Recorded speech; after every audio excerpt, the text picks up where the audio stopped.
Allez, bonjour à toutes et à tous, très heureux de vous retrouver. On est mardi exceptionnellement, je vais l'enregistrer un jour plus tôt, celle-là, parce que je ne peux probablement pas avoir le temps demain. Et de toute façon, rappel, gros bémol, on a demain le FOMC qui pourrait créer de la volatilité. En tout cas, de toute façon, on ne prend pas trop compte de tout ça. Je rappelle, normalement, votre analyse de flux, elle ne doit pas tenir compte des catalyseurs. Maintenant, vous savez que des gros catalyseurs comme ça peut justement bouger la volatilité. Mais vous devez déjà avoir votre plan à l'avance. CQFD de toute façon, puisque c'est ce qu'on avait fait la semaine dernière et j'en ferai une toute petite redite. Perso, c'est d'ailleurs pour ça que je me tamponne complètement de ce qui va être dit pendant ce FOMC, puisque je pense que le marché de toute façon a déjà pris sa décision. On l'a dit ici, on a deux schémas possibles. Rappel de la semaine dernière, on a une grosse zone vendeuse hebdomadaire, on a déjà eu un flux baissier, donc il est tout à fait normal après la troisième borne que les vendeurs se repositionnent sur la borne de volatilité basse. Haute. La borne de volatilité haute qui a déjà été frôlée ici, et moi j'ai déjà pris le trade là, mais elle peut tout à fait, et je pense d'ailleurs, être retraitée post-FOMC, et c'est là que vont rentrer les vendeurs. Dans un autre cas, on l'a dit, on a aussi la stratégie haussière qui fait réaction aux zones hebdomadaires qui ont été touchées en octobre dernier, qui ont très bien réagi avec de belles séquences de flux haussières. Et au sein de ces séquences de flux, on est aujourd'hui à la maturité d'un troisième flux, c'est-à-dire qu'on peut acheter les bornes de volatilité basses. Il nous fallait attendre la troisième borne qui a donc été traitée ici. La borne de volatilité basse peut donc maintenant être traitée. Elle se trouve ici. Donc, en soi, on a une stratégie acheteuse sur la borne basse, une stratégie vendeuse sur la borne haute. Et en soi, pour ma part, les deux sont tout à fait viables et exploitables. Ce qui m'invite donc à penser que, mis à part un bon gros bruit spéculatif, il n'y a pas grand-chose qui va se produire avec le FOMC, et pourtant, vous savez, j'en sais rien du tout. En tout cas, pour ma part, je prendrai les deux stratégies, c'est-à-dire là où je vends, là où j'achète. Bon, étant déjà vendeur, c'est plus de dire là où je fais rien, et au pire, je me prends un stop loss. En bas, j'achète, et au pire, je prends un stop loss. Donc voilà un peu la stratégie, on va dire, de trading du FOMC, en sachant qu'il y a pratiquement 80% de chances que les deux bornes rejettent, peu importe dans quel ordre on les traite. Et on peut tout à fait traiter les deux, c'est-à-dire s'amuser de toute façon, et dans 3 semaines, on se retrouve au même point, après avoir frappé la haute, la basse, ou dans le sens inverse, d'abord la basse, puis la haute, point barre. Ok ? Donc je ne sais pas, mais j'ai vraiment l'impression que le marché, il ne sait pas non plus, raison pour laquelle il est fort à penser qu'on va aller frapper les deux bornes, peut-être pas stopper les deux personnes, mais on verra tout ça. En tout cas, vous avez les zones d'opération. En attendant, moi, dans ces configurations-là, je laisse au marché le libre choix de décider, et je ne me mets surtout pas dans son chemin. Je sais qu'on frappera probablement ces bornes, peut-être même les deux, et je les traderai en conséquence. Voilà pour la partie S&P 500. Sur la partie crypto, bon, pas de grande nouveauté non plus. On est toujours dans les mêmes stratégies. Je sais que ça emmerde tout le monde et pourtant on peut rien y faire, d'accord ? Donc on a des squeezes de volatilité ici qui nous laissent juste à penser que justement ça joue la montre plus qu'autre chose. Donc au lieu d'être excité et de chercher la volatilité, genre ça va exploser au nord, au sud, etc., vous avez surtout ici des signaux qui vous disent l'inverse. Ça vous dit on est en train de réduire cette volatilité. Cependant, réduite ou non, vous devez en acheter la borne basse dans la séquence de flux connue. Et encore une fois, personne n'a la certitude qu'un troisième flux va se déclencher. Okay ? C'est tout aussi probable qu'on invalide le deuxième flux en allant casser les stop loss. Donc ici, c'est très simple. Cassure du point haut du deuxième flux égale validation du bordel, on va dégommer du bear, terminé. En revanche, si on va dégommer du bull, on va là. Et en attendant, vous devez prendre ce biais acheteur de suivi des flux. On est sur les bad range du Bitcoin. Normalement, on trade à l'achat. Et comme il y a de la place pour un troisième flux, perso, je suis dedans, mais je suis donc patient. Tout ici m'indique que le broker joue sur la valeur temps. Donc ici, j'ai aucune raison de me presser, ni même, je vous dis, de prendre des décisions de trading basées sur de l'impatience, justement. Donc vraiment, attention aux notions de timing, vous en avez ici tous les éléments. Okay ? On prend en compte ces alertes de volatilité dans les flux. Ça vous indique encore plus qu'il va falloir être patient. De base, on vous l'a déjà dit, il ne faut pas faire gaffe au ça va trop vite ou c'est trop lent dans les stratégies de flux, puisque c'est vraiment une variable, le temps. Et toutes les séquences de flux suivent la même séquence, mais pas du tout les mêmes durées ni les mêmes amplitudes. La variabilité entre ces paramètres est tellement énorme que je vous dis, ignorez encore une fois de prédire jusqu'où ça va aller. La seule chose que vous savez, c'est que par contre, on fait toujours des ratios 1 pour 1 au minimum dans les flux. Ça veut dire que la correction qu'on vient de manger ici, on va probablement viser au moins le report haussier de cette correction. Donc pour ma part, en déclenchement de troisième flux, on devrait toucher 38 500 au minimum. Voilà. C'est tout ce que je peux dire. Après, on peut tout à fait aller bien plus loin que ça. Hein. Il faut pas l'oublier. Hein. Voilà. Voilà pour Bitcoin, ça vaut évidemment pour Ethereum, on l'avait vu, c'est exactement la même séquence sur Ethereum. Ça ne veut pas dire que Bitcoin et Ethereum vont réussir tous les deux, ça veut juste dire, encore une fois, arrêtez de vous prendre la tête, restez tranquille. Ethereum, c'est toujours en cours tant qu'on ne vient pas casser les 13 070. Et ça va de même, si on va chercher les 2139, ça valide les flux, et voilà.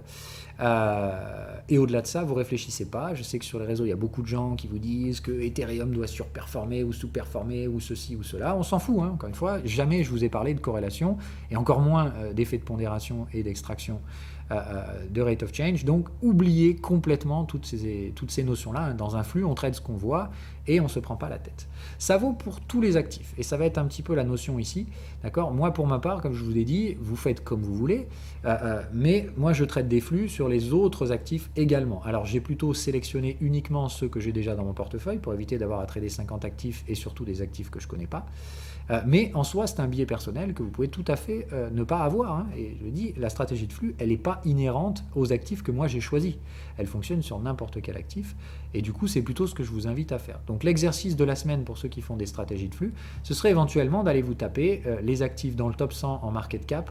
Je vous recommande sérieusement, encore une fois, d'utiliser les market cap plus que le token versus USD, même si, là encore une fois, les deux pourraient se défendre. Je peux tout à fait accepter quelqu'un qui dira « Oui, mais bon, moi au final, je trade versus USD, donc je regarde le graphique token USD ». Tout à fait normal, je serais d'accord avec ça. Maintenant, moi perso, sur les time frames sur lesquels on joue, d'accord, c'est-à-dire des 4 heures, c'est quand même des flux qui vont mettre plusieurs semaines à délivrer leur rendement.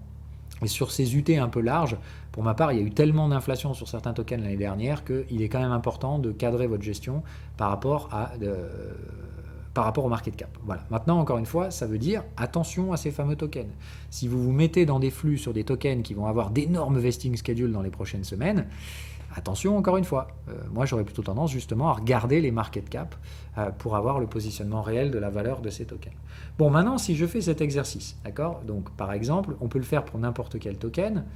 Si celui-là, par exemple, Solana, donc je prends la market cap, ok, on voit bien que de toute façon ici en contexte, on est au moins sur du mensuel, puisqu'on voit bien il y a une forme de tendance haussière hebdomadaire, puis d'un coup on repart à la baisse, donc c'est haussier-baissier, donc c'est probablement des ranges mensuels. On va en 4 heures, et on va confirmer ce biais, tout simplement, relativement rapidement. À quel moment on arrive à avoir un contexte qui passe au-dessus d'une moyenne montante? Là, ok. Bon, donc tout va bien. J'ai bien donc un premier flux à peu près par là. Ma troisième borne, je dirais en retard par là. Dans ce cas-là, ça me fait premier flux, troisième borne, égale, je peux payer la moyenne ici, sans problème, voire la borne de volatilité là. Okay, avec un stop clair sous les points bas ici. Okay, donc, c'est pas trop compliqué hein, pour ma part, l'analyse sur Solana. Ça veut dire, normalement, vous aviez 2 points d'entrée, un sur la moyenne, un ici. Si vous vous êtes fait stopper sur la moyenne, à mon avis, ça valait le coup de rentrer sur la borne de volatilité. Si vous n'avez pas payé la moyenne, payez évidemment la borne de volatilité. Le stop max, c'est le point bas à 3 milliards de market cap. Et vous voyez qu'on a déjà cassé le point haut. Donc, à ce stade-là, normalement, c'est break-even. D'accord ? Ça veut dire que pour ma part, ici, le repli de Solana, il aura probablement dû stopper celui qui a payé sur la moyenne. Celui qui est sur la borne est toujours dedans, mais il n'est pas loin non plus. Attention, hein, ça veut dire Solana, si ça baisse encore, pour ma part, c'est des stop-loss qui vont se déclencher. Donc voilà un peu le délire sur une stratégie de flux de Solana. On est donc en cours de deuxième flux, à stade où on a dépassé le sommet précédent, donc tous ceux qui ont accumulé dans cette zone sont à break-even, et les retracements ici doivent faire chier un bon paquet de monde. Mais à partir du moment où ça repart, ne contrôlez absolument rien du tout. Okay, la seule chose que vous devez retenir, c'est qu'on a retourné le contexte. Donc vous savez qu'ici, c'est probablement du take profit. Ok ? Par take profit, j'entends bien qu'aussi on peut exploser la troisième borne. Hein. Et dans ce cas-là, si la troisième borne est squeezée, on repart pour un tour. Ok ? Donc attention, ce sera ici, probablement pour ma part, du take profit, probablement partiel, parce qu'il est possible que cette borne soit squeezée, auquel cas, évidemment, ça va fuser derrière. Et on attend la troisième borne suivante. Ok, c'est relativement simple pour ma part. Ça va se trader comme ça sur Solana. On est en cours de deuxième flux. Le premier flux a bien été cassé. Et à partir de là, je ne sais pas. Si on arrive à stopper les acheteurs, bien sûr que ça va aller plus bas. Ok ?